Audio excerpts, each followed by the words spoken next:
Assalamualaikum warahmatullahi wabarakatuh. How are you today? And this week, at the Map 12, we wanna talk about present simple. Kita belajar yang simple-simple, jangan dibikin rumit ya. Udah simple, jangan dibikin rumit, oke? Biar gampang. Present simple, we use the present simple when an action is happening right now or when it happen regularly. Jadi kita memakai present simple ini, tenses present simple ini ketika kita melakukan sebuah kegiatan pada saat ini ataupun kejadian tersebut atau aktivitas tersebut selalu berulang-ulang. Oke, menunya apa aja? Menunya seperti biasa harus pakai subjek, lalu pakai verb pertama. Untuk he, she, it nanti pakai s dan is ya. Oke. Subjek, verb pertama. Simple. Next. Okay, we wanna talk about the usage of present simple. Kita akan ngomongin fungsi present simple itu buat apa aja sih? Ada fungsinya ya. Yang pertama, can be used to talk about facts, truths, or any generalization. Kita menggunakan present simple ini digunakan untuk menyatakan sebuah fakta, kebenaran, atau generalisasi. Contohnya, the lamp is bright. Ketika kamu mempunyai keyakinan bahwa lampu itu bisa menerangi, kamu bisa pakai present simple. Menerangi masa lalu, menerangi masa saat ini, menerangi masa depan. Berarti itu adalah sebuah fakta kebenaran yang HQQ. Komponennya apa aja? Komponennya the lamp itu sebagai subjek, is-nya auxiliary-nya, lalu bright-nya verb pertama. Oke, gampang ya. Oke, I wanna talk about present simple. Function number 2 is can be used to talk about habits and routines. Kita bisa ngomongin tentang kebiasaan ataupun sebuah kegiatan yang rutin. For example, I always sleep at night. Itu kan kegiatan rutin ya. I-nya si subjek, always-nya. Nah, always-nya ini merupakan sebuah keterangan yang menyatakan sebuah kegiatan yang berulang-ulang. Kegiatannya apa? Tidur, sleep. Oke, kamu suka tidur kan? Sama, saya juga suka tidur. Kalau malam hari. Next. Hanifa starts work at 8 a.m. every day. Di sini ada yang beda ya. Kalau yang contoh yang pertama itu sleep-nya nggak pakai S. Kalau sekarang harus ada S-nya. Kenapa? Karena Hanifah ini adalah dia perempuan. Dia perempuan tergolongnya ke she. Sedangkan dalam aturan present simple, ketika kamu menggunakan subjeknya he, she, it, misalnya di sini kan Hanifah, dia tergolongnya she, maka dia harus pakai verb lalu ditambahin s atau is di belakangnya. Sama aja kalau misalnya kamu namanya Hendra itu kan cowok, berarti termasuk he. Menurut present simple kalian harus pakai verb di belakangnya tambah s atau is. Okay, good. Next example. They visit Bandung every Sunday. Mereka mengunjungi Bandung setiap minggu, setiap hari minggu.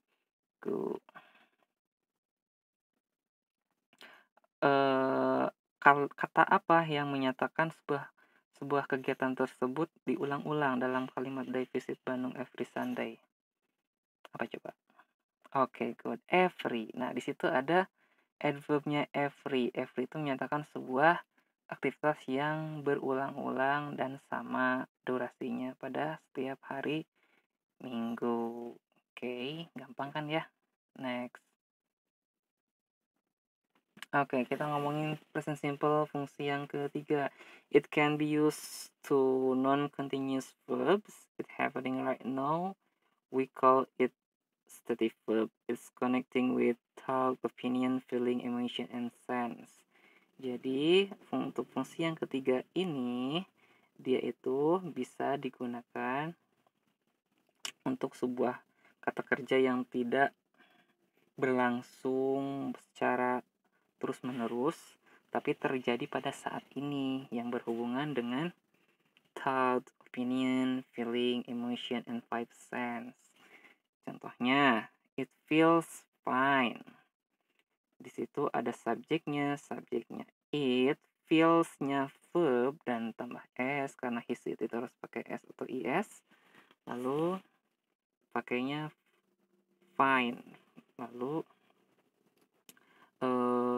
it feels fine bisa kita gunakan sebagai menyatakan sebuah rasa pada saat itu dan tidak terus menerus ke waktu yang selanjutnya, hanya pada saat itu aja. Apina and Mega feel happy. Happy-nya pada saat itu aja, enggak merembet ke yang lainnya karena kejadian saat ini. Gampang kan ya?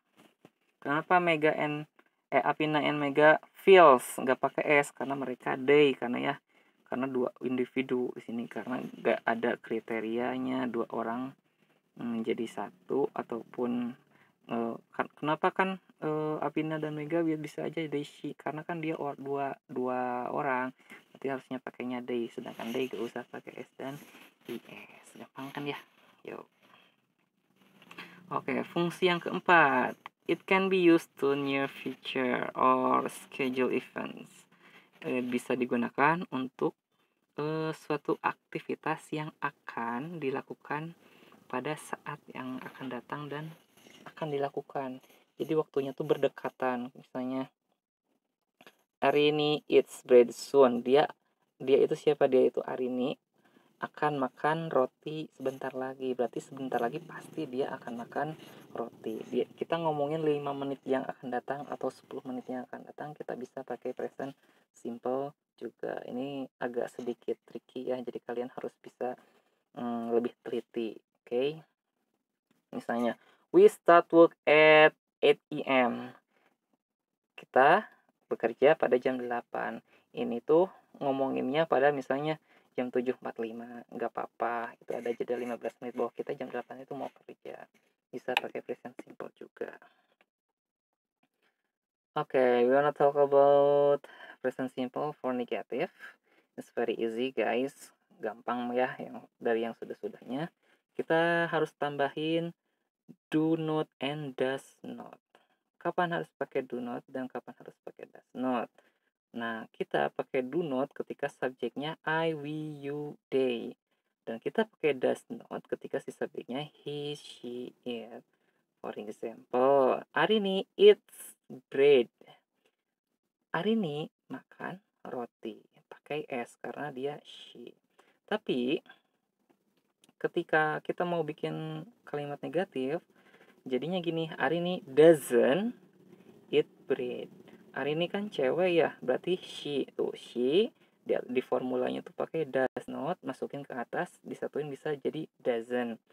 Lalu yang pembedanya yaitu ketika di negatif, si it-nya itu s-nya dihilangin jadi eat aja, hapus s-nya ya, jadi Arini doesn't eat bread. Oke, contoh yang kedua, you sleep well.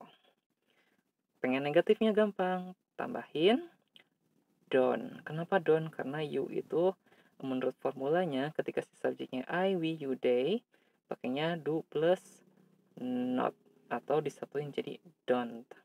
You don't sleep well. Gampang ya. Jadi sebelum si sleep-nya itu pakai don't untuk menyatakan sebuah kalimat bahwa itu negatif. Oke. Oke, next. Question. Gampang. Tinggal dibalik kayak yang udah-udah. Tinggal dibalik aja. Misalnya positifnya Arini eats bread. Harus pakai s ya, karena dia itu cewek. Sedangkan kalau bikin kalimat negatifnya dibalik. Bukan dibalik, ditambahin do sama does sebelum si subjeknya. For example, does Arini eat bread? Kalau tadi kan yang positifnya eats-nya itu pakai s, sekarang eat aja nggak pakai s ya. Antara pakai s dan nggak pakai s itu beda tipis ya. Jadi kalian harus tetap Ingat patokannya ya ketika kamu bikin kalimat. Contoh yang kedua, you sleep well. Pakai you. Kalau you pakainya do. Do you sleep well? Gampang ya ditambahin do sebelum you-nya. Kalau yang positifnya you sleep well, kalau mau bikin pertanyaan tambahin do-nya. Do you sleep well? It's very easy guys for you, okay? You just need repeat and then practice for perfect, for make a perfect, okay? Next. Okay, next we want to talk about present continuous. After this we want to go home, okay? Okay, next. Present continuous. We have three functions. If you have or can write present continuous, the first thing is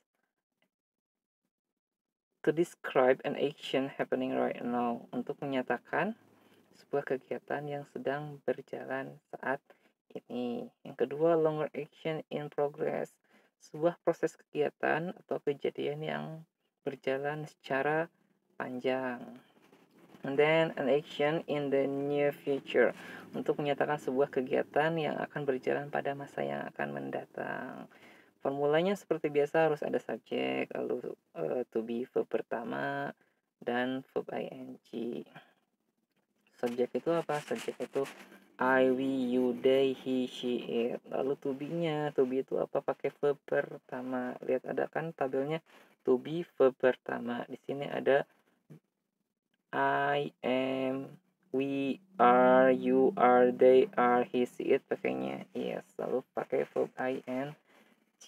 It's very easy. Next.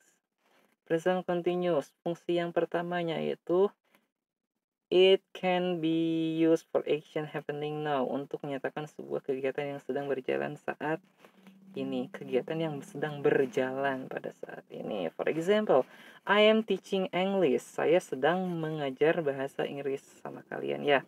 Sedangkan kalian, you are studying English. Sedangkan kalian sedang belajar bahasa Inggris. Sedangkan sekarang ini sedang terjadi atau prosesnya sedang berjalan. Okay. I am. I-nya itu apa? Subjek. M-nya itu auxiliary verb. Lalu teaching-nya verb pertama ditambah ing. Itu dibilangnya main verb-nya. Sedangkan you are studying English. You-nya sebagai subjek. R-nya sebagai auxiliary verb. Studying-nya sebagai verb pertama ditambah ing. Gampangnya jadi formulanya ketika kamu pakai subjeknya I harus pakai am lalu verb ing. Sedangkan ketika kalian pakai subjeknya we, you, they pakainya are lalu plus verb ing. Sedangkan kalau subjeknya he, she, it kamu harus pakai is plus verb ing. Good. Gampang ya. Ingat-ingat aja ya. Sebenarnya gak usah diingat. Kalian dengan memakainya, mengaplikasikannya, tanpa mengingat pun kalian pasti bisa. Next. Oke, present continuous. Fungsi yang keduanya yaitu it can be used for describe longer action in progress.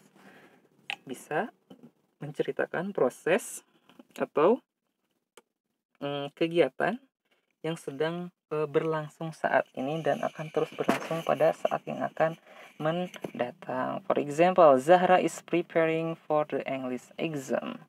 Zahra sedang mempersiapkan untuk ujian bahasa Inggris nanti UAS minggu ke-16. Sedangkan sekarang minggu ke-3, berarti misalnya dari minggu ke-3 sampai ke minggu 16 itu kan prosesnya panjang. Nah, bisa kalian pakai present continuous. Zahra is subject, is it mean auxiliary verb, and then preparing it mean verb 1 tambah ing. Next. Good. Oke, fungsi yang ketiganya, present continuous, it can be used for describe about near future plan.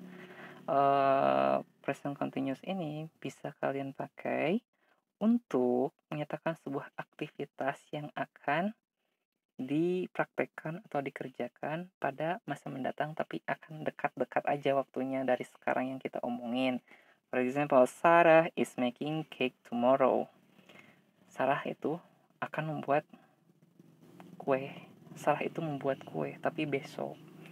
Karena bisa diomongin saat ini juga. Tapi jangan yang jauh-jauh, misalnya tahun depan nggak boleh ya. Yang penting tomorrow, this week, atau 5 minutes later, itu bisa dipakai ya. Ada toleransi waktunya. Oke, present continuous bentuk negatifnya seperti yang sudah gampang banget ya. Yang pertama yaitu kita harus pakai not setelah auxiliary verbnya. Jadi setelah auxiliary verb kita harus pakai not.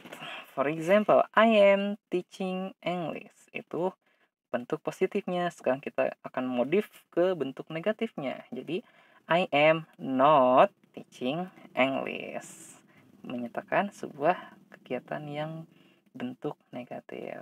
Contoh yang kedua, you are studying English. Itu bentuk positif. Sedangkan bentuk negatif, you are not studying English. Berarti formulanya ketika kamu punya subjeknya I, we, you, they, lalu ditambahin auxiliary verb, lalu setelah itu pakai not ya, pakai not, jangan lupa karena bentuknya negatif. Okay, if you still confusing, you can repeat again because the repeat method is a perfect method for this learning long distance. Okay, present continuous bentuk pertanyaan. It can be used for action happening now. Bisa seperti ini bentuknya. I am teaching English. Itu bentuk positif. Terus kita bikin kalimat tanyanya. Am I teaching English? Am I teaching English? Ada beberapa part yang dimodifikasi dan di posisinya dirubah. Asalnya I am jadi am I. Am I teaching English? Jangan lupa ya kalau bikin tanda kalimat tanya, nadanya harus naik dari bawah ke naik. Am I teaching English? Kalau yang pertama kan datar aja, I am teaching English. Contoh yang kedua, you are studying English. You are studying English. Lalu ketika bikin pertanyaannya, kalian tinggal switch aja, modifikasi bagian depannya. Asalnya you are jadi are you. Are you studying English? Are you studying English? It's very easy guys, okay? Don't be panic. Learn slowly. I believe you can do it, okay? Jadi formulanya si Aramisnya disimpan di depan, baru pakai si subject. Gampang ya. Thank you for watching. I hope you really enjoy about my lesson. Thank you for watching and see you next week. Bye bye. Assalamualaikum warahmatullahi wabarakatuh.